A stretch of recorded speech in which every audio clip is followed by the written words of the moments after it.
They had phone conferences at first, and then we moved to an in-person meeting, which was very helpful, actually, because we didn't really get to know each other until we got to be in person.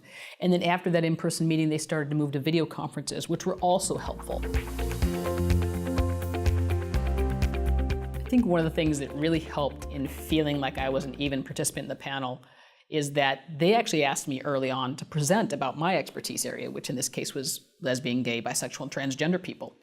And so I created a small PowerPoint about, like, these are some of the health disparities we experience.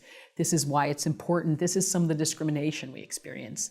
I would encourage anybody else in a similar situation to, if they don't ask you to do it, stand up and say, hey, can I talk a little bit about why I'm here, why this is important to me, and what some of my goals might be for participation on this panel.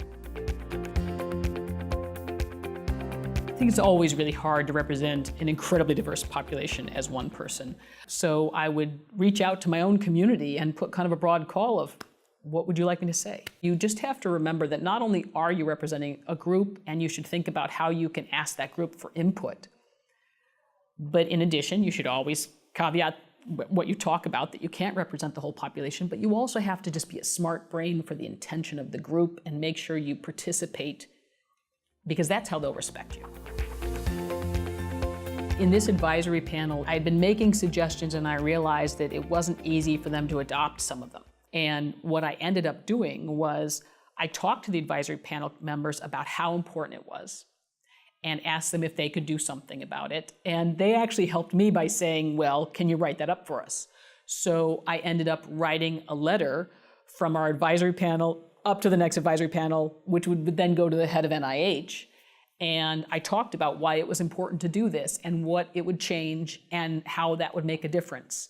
And I brought it back to the advisory panel. They were really great because they helped me workshop the letter and make it better. And they were very generous and supportive.